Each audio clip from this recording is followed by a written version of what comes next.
Who's calling me? Fire call.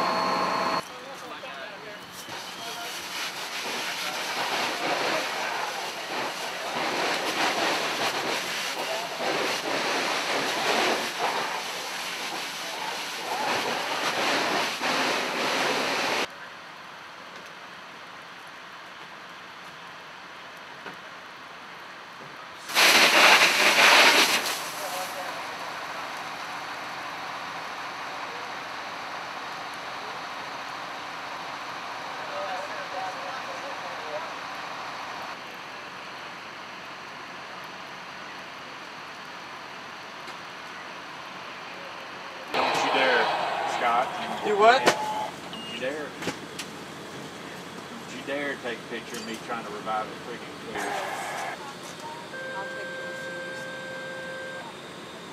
Did you ever see my picture on the front page of the Courier with a report of a traffic hazard, not a MBA. That's all right. It's about.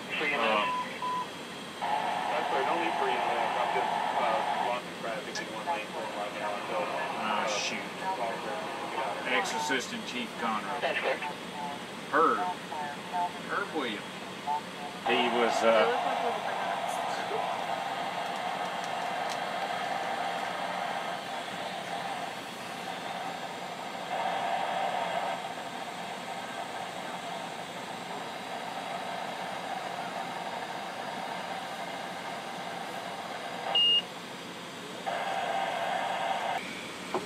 I don't like about it.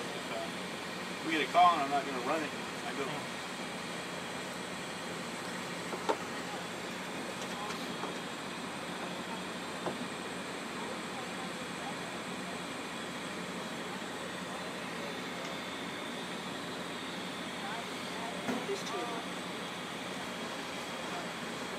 These two on the end. You can hear them.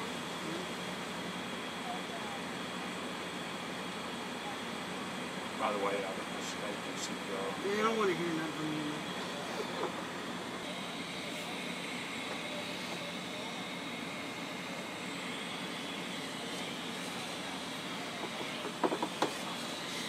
Stop taping real quick.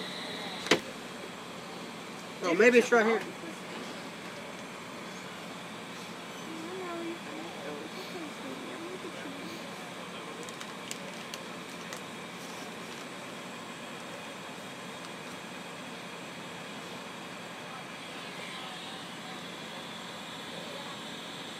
Got some water, y'all. Good?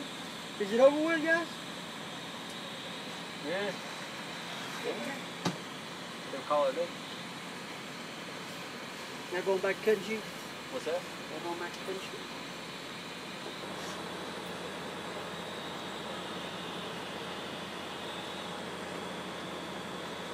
Kitty CPR.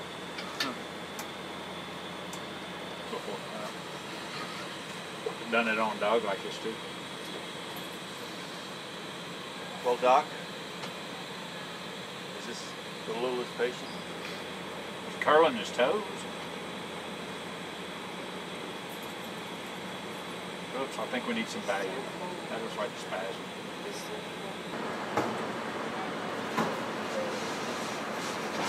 That's amazing. They're gonna be hungry here, man.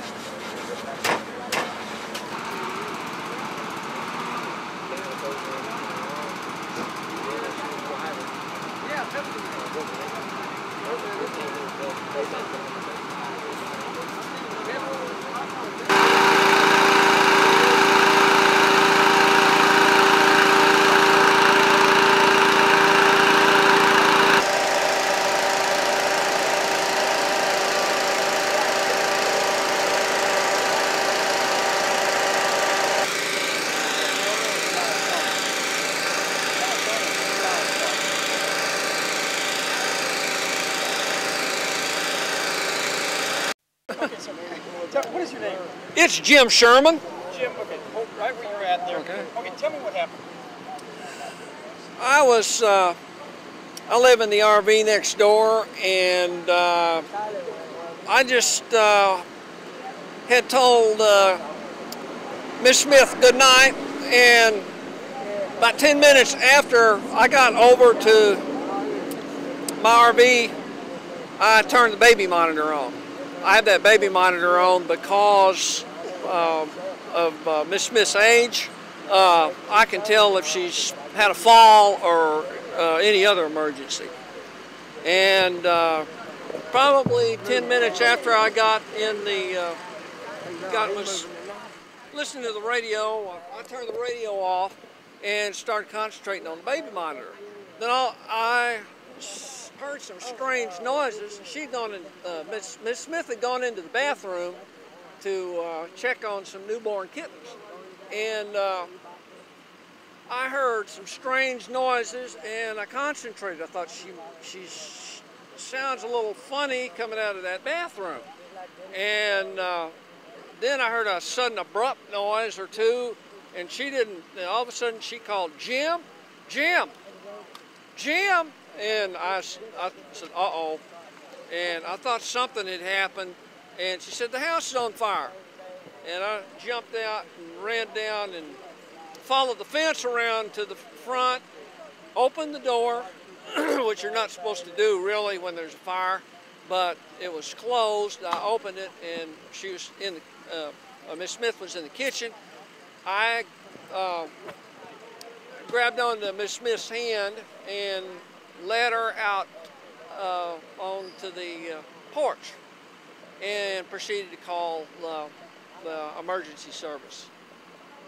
And Miss Smith is blind almost herself, and you know, it was lucky that I got her out of there, because I really didn't realize how bad the flames were in,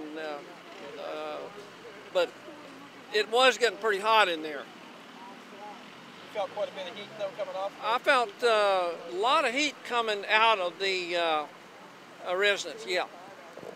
What about as far as, what, in and out quite a bit during the day, so you pretty well knew your way? I pretty well knew my way. I come over here to kind of take care of, well, I'm not a caretaker, but I come over here and at this house, and a lot of the times when Miss Smith's daughter is asleep, and kind of look after, I've been looking after Miss Smith.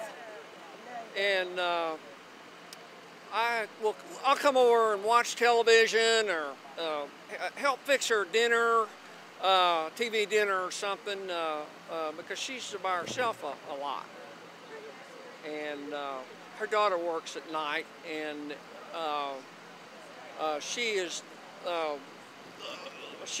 there quite a bit by herself. And at her age, it's which is 84. It's makes sense to have somebody close. Now you're legally blind also? Legally blind, totally blind. Been that way ever since I was a few days old. Incubator-related oxygen, too much oxygen. It caused retinopathy, which caused the whole eyes, every part of my eye to get, both eyes to get damaged. But I'm pretty well adjusted to life in general. Worked for 25 years as a programmer, computer programmer, with some special equipment. And I retired 4 years ago, 4 or 5 years ago, and I've been living by myself. And I kind of became friends with her daughter and decided to get out of an apartment lease, buy an RV, and move up to the country. So that's what I did 6 months ago. And how old are you now? I'm almost 55, be 55 in June.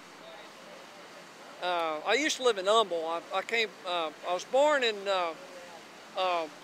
Northwest Houston, then moved out of Texas for a while, and worked out in and out of Texas, and then after I retired,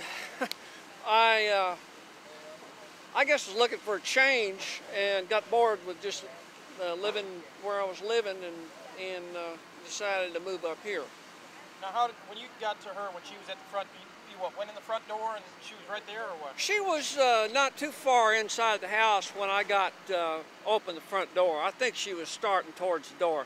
She had called for me about, a half a dozen times, and I couldn't answer her on the baby monitor because it's just a two-way radio type thing, and but it didn't have a two-way going the other way. You can hear her, but one unit's a receiving thing and the other one is the hearing thing. So I couldn't say, I'm coming right there. I just had to run over here, and when I got to the door and opened it, I could smell smoke and hear some crackling in the back part of the house where the bathroom is, where I think it started above the bathroom. And I could hear the fire, the crackling wood, but she was right there in the area by the front door, and so I took hold of her and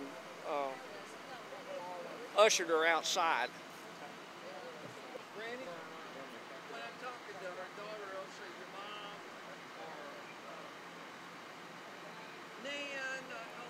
All right, so first, your name. Kevin Bates? Montgomery County Fire Marshal? Yes, sir. Tell me what happened. Basically, this evening, about 10:30, the Grangerland Fire Department was dispatched to a residential fire, which you see behind me. An elderly woman was at home alone at the time. There was a baby monitor, which was being monitored by the neighbor next door. She had recently had a stroke about 3 weeks ago, so he was trying to help her out if she would fall, and he would come over and help her. Basically, she called out for help, and the neighbor, who amazingly is blind, made his way over to the residence, opened the front door and walked in, could smell smoke and heard some crackling towards the back of the residence. He was able to assist the elderly female out of the residence and get her to safety. Right now we have pinpointed the fire originating in the back of the residence. The cause is still under investigation. We should be back out here in the morning to finish up our investigation. How was pretty much total loss? Yes, sir.